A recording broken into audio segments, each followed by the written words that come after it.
Welcome to the Coached Success Podcast. This podcast is aimed at connecting you with the ways top performers think about challenges so that you can adapt your thinking accordingly and live your version of ultra extraordinary.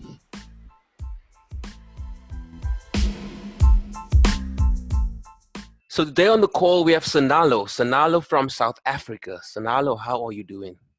I'm doing very good. How are you doing today, Kyle? I'm excellent.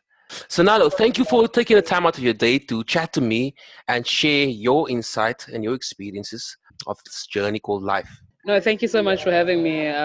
Where I can help or where I can maybe save a life or inspire someone, that's always like the goal, right? For You sure. want everyone rather living hmm than going through the motion. That's like my biggest logic in life. Yeah. hmm I love that. I love the fact that you just brought up that you want people to actually live as opposed to just going through the motions of life. And that's one of the reasons I started this podcast to help people understand that there is more to life and there is more to themselves as a human being or as an individual. And that it all starts with self-belief and the mindset. Okay. So Sinalo, do you want to tell us who are you? Who is Sinalo? I think one of my friends pointed it out. I'm part of Wikipedia now, so hmm but I'm gonna spare you that. So who am I? I think obviously I'm a daughter, I'm a friend, I'm not married, so I'm single. Hey, hey, I'm joking. No, but I think I'm just someone that just didn't have it easy, but is just making the best of the opportunities that I'm getting right now. Okay, awesome. So you mentioned there's that somebody who didn't have it easy. Do you want to tell us a bit about your personal struggles, your background to getting to where you are today, and a bit about what you currently do today? I think the one thing is being raised by a single mother. Being raised by a single mother was very tough. You couldn't have the best of both worlds, you know. So you were living off one paycheck, and that paycheck, since I'm like so athletic, had to pay for my school fees, for athletics shoes, for cricket pads, for cricket shoes, for netball shoes, for hockey shoes. So like I was that kid that did everything in school. I think where my mom pulled through the most, she didn't stop believing in what I could actually do. She just kept saying yes, yes, yes, and now look at the rewards after constantly pushing those barriers of you'll never make it and you just yes, I'm playing cricket, but I think it's more than that. It's just like if you're getting told no, it's okay. You just prove to them that fine, you know, at the end of the day, I'm gonna turn it into a yes, and we're both gonna be like, yep.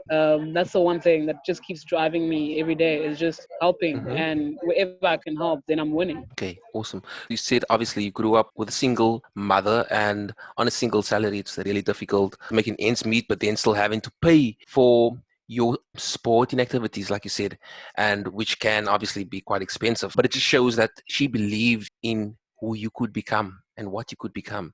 And that is powerful because so often people see where we at right now or our mistakes and they can't really project themselves into seeing what is the potential or what could potentially come by making the right decisions going forward.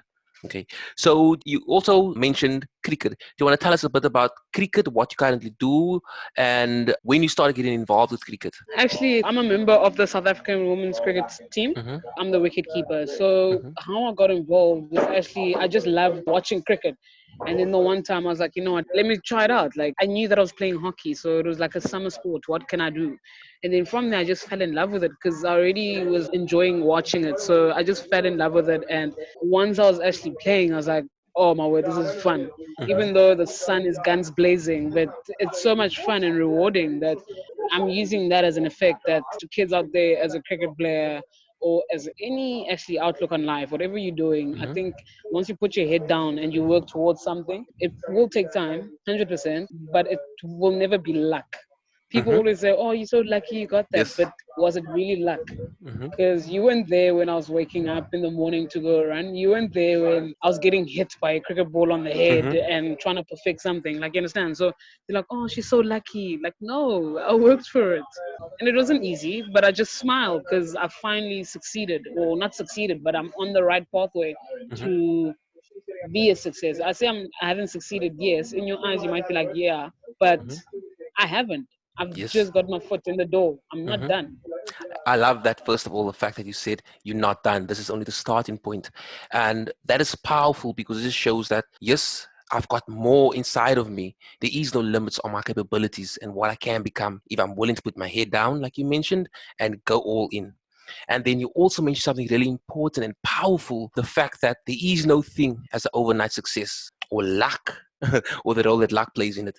And this is something that so many people get fixated on. They think that, you know what, this person had all the opportunities or all the resources, or maybe both parents being able to pay for the cricket lessons or a coach. So it just shows that, you know what, it doesn't matter where we come from or what we have, the hand we dealt.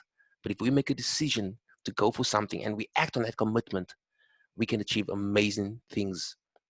And then we spoke about the spelling overnight success. At what age did you decide that, you know what, this is something I'm going to give my all to? I'm probably so delayed. I'm more delayed than anyone because I put all of my efforts in hockey. Mhm.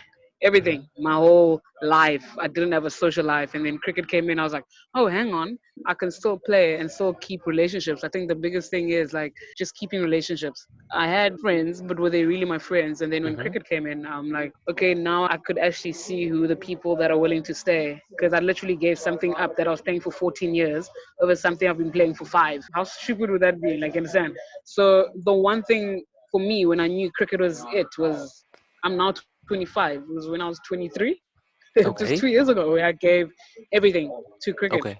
And I mean, I won't lie, from international cricket, I got dropped 2 years. It took me from 2017. I only came back international cricket last year Mhm. in April. From my debut, it took me Mhm. 2 years to play my next game. And I won't lie, like it was mentally draining. But I think what pushed me through was like one, a psychologist had to do something, but I think it was that voice in me that you're not a terrible player. You Mhm. just need to keep working. And then once that opportunity comes, you do not, I repeat, you do not. Because the Mhm. thing is, after that 2 years and all those tears, it wasn't nice. You don't want to go through that again. Mhm. And I think that's what drives me now. Is like I'm like, okay, I'm here, and then I'm like, okay, if I don't want to go around, no, I can't go back. I can't go back. You Yes. understand? So I think that's like my driving force. Is like I can't go back to where I was 2 years ago. And I could just imagine, you know, you made debut and people obviously saw you, you played your first game, and then you didn't make the team again. And that obviously come with, you say, your own battles, personal battles, because we tend to get so attached to our identity or our achievements. And as a professional athlete, yes, it plays an important role that you have to be able to dissociate yourself from your achievements, but also you need to be able to call that up in the moments when it really matters, to remind yourself of your past wins. So tell me a bit about the struggle that you had after not being able to play for 2 years. I think the biggest thing was luckily I have a mother that will always like guide me. So Mm-hmm. financially, yes, I wasn't the greatest, but I was still living. No, Mm-hmm. no, no, let's not put it. I wasn't living then. I was just going through the motion. I'll be that person and say I went through that. I'm not gonna lie. I'm like, no, it was nah. Struggled like financially, and I think the one thing, leave money. I don't care about money till this day. I don't care. It's Mm-hmm. disposable. It's just a piece of Yes. paper. The one thing was my mental health.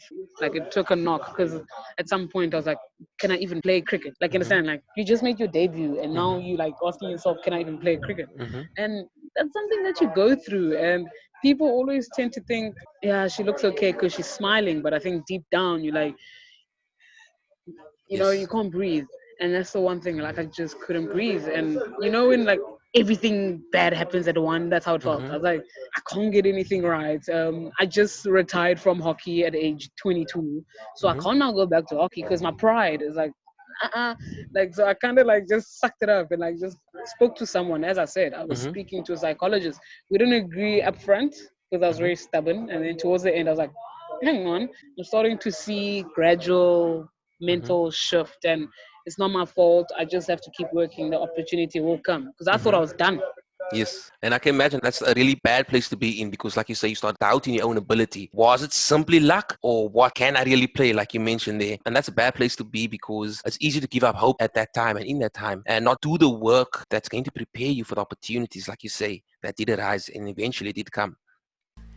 If you are enjoying this episode and would like some practical tips that you can use daily to thrive, then head over to coachedsuccess.com/thrive and download our 5 daily tips to thrive.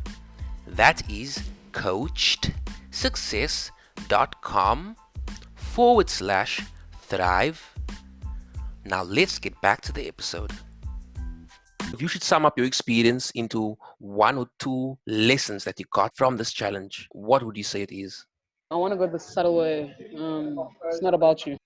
Mm-hmm. Okay. You might think you're on the top of the world. It's not about you. You can get down there as quickly as you went up there, Mm-hmm. but to get back up, good luck. It's Mm-hmm. not easy. It is not easy. And then the one thing is just cherish every moment. And I think that that's the one thing I do well now. Is like I'm living. If I make it, I make it. If I don't, I don't. Mm-hmm. It's not the end of the world. Okay, so let's look at before the whole 2 years, before you actually made the South African team. Do you think that you are better off now, stronger mentally than you were before? Oh no, before I was arrogant. Mm-hmm. Nah, nah, nah, nah, nah. I was arrogant. You know when you like, Yeah. nah, I was arrogant, and I think it was just a slap in the face. And like now that I look back, yes, I'm not arrogant now. I'm just confident. You kind of need a little bit of salt. It's just now I believe in who I am. I think it's Mm-hmm. maturity also. Like Mm-hmm. I was young then, and I was naive. I was like, oh, I'm at the top of the hill. Look at me, look at me. And then as soon as the curtains like close, you're like, okay, what now? No one Yeah. is looking at you the same way, and Mm-hmm. then you kind of lose friends along the way because now they're not riding the same way. You understand?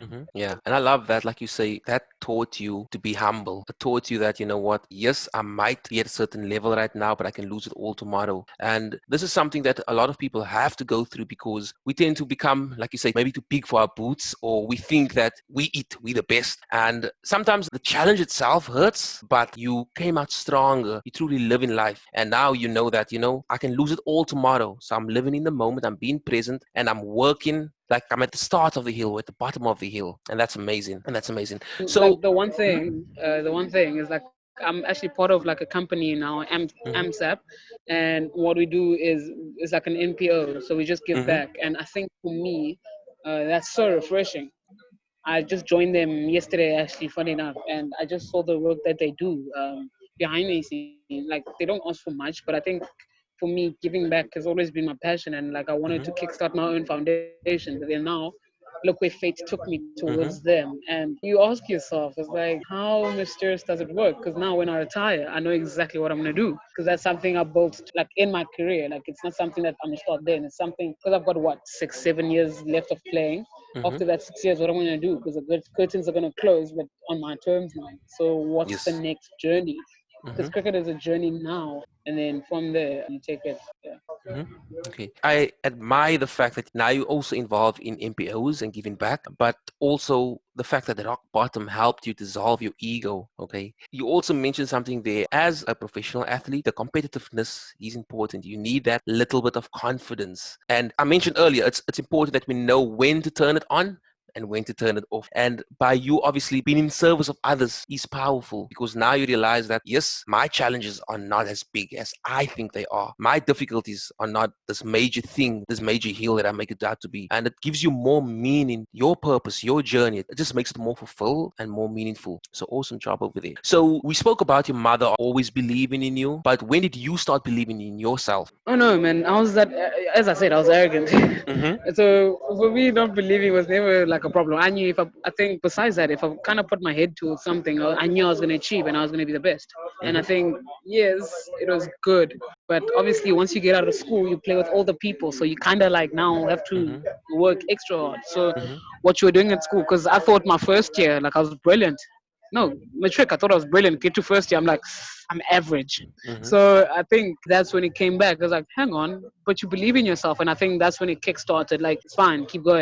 going, because life is not fair. So accept it. And do you know where this whole competitive nature came from? You know, the fact that you believe in yourself? I think I just don't want to disappoint mom. So if I can be the best that I can be, then she doesn't have to worry about me. Yes, obviously she's a mother, but like she doesn't have to worry about when it comes from a financial stature, Mm-hmm. or you always need your mom, like Mm-hmm. emotionally. So I think when I'm happy, she's happy. Yeah. So that's the one thing, and we always tend to forget that your parents will always be there for you. Yeah. And I like that you said that, your reason for going all in always and being so competitive, being the one to say, you know what, I'm going to put my head to this and I'm going to learn it. It doesn't matter if I have to start at the bottom. Your reason for that is that your mother, you want to make your mother proud. You want to show your mother that I'm fine. I can help you. I can help myself as well. So that's really awesome. And then you obviously spoke about your NGO. Okay. Tell me a bit about the work that they are involved in. Okay, so currently, what the company does is give sanitary pads Mm-hmm. to townships, rural areas. Because the thing is, we actually thought about it like, oh, there's also food parcels, but I think the main driving force for us Mm-hmm. is sanitary pads. Because you'd actually be surprised about the lack of, and now during COVID, it's been worse. Mm-hmm. So we're going in that direction, and I can't disclose much, but I Mm-hmm. mean, that's what we want to do. We don't want kids to worry about, oh, what am I going to do now? They miss school, they miss sporting events, Mm-hmm. and this sporting event might change your life forever.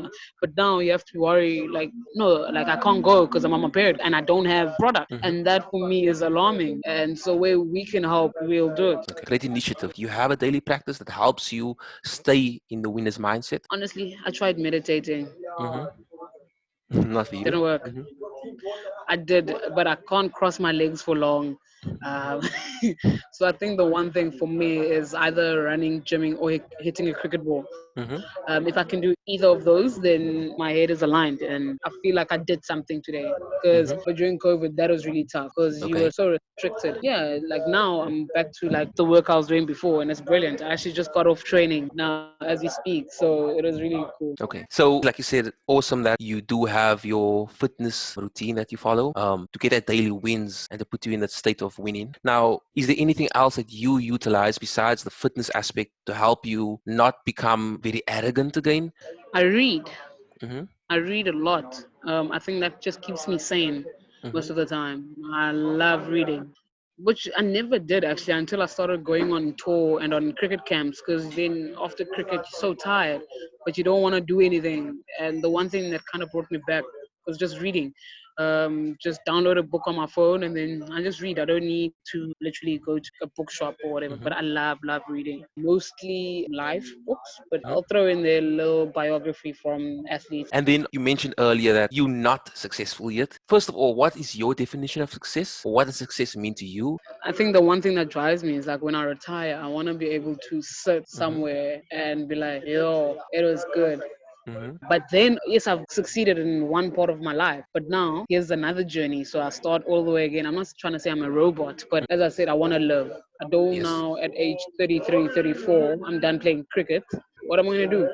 Mm-hmm. I still have to live. I still have to support my family if Mm-hmm. I'm married by then. I can stand. So what next? So for me, succeeding is just be comfortable and being happy with what is around you, whether it's money or family or however way. You just happy, pure happiness. Happiness. Awesome. And then where can we find you? Where can our listeners find you on social media? Yeah, so I'm on Instagram, so it's just Sinalo Jafta 10 everywhere. It's Okay. Instagram and Twitter, and then on Facebook it's just Sinalo Jafta done. No, nice and simple. I don't want people now to be like looking at other stuff, you know? Hmm. Okay. So now I'd like to say thank you for taking the time out of your day after training to chat to me about your journey and overcoming the obstacles along your journey to actually hit your level of success. Thank you so much for having me. Thank you so much.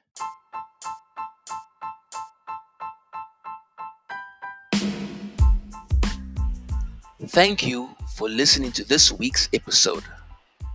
This is a weekly podcast, so tune in every Monday to get your dose of inspiration that will help guide you in designing your version of an extraordinary life. This is Kyle Daniels, wishing you an amazing day. Stay winning.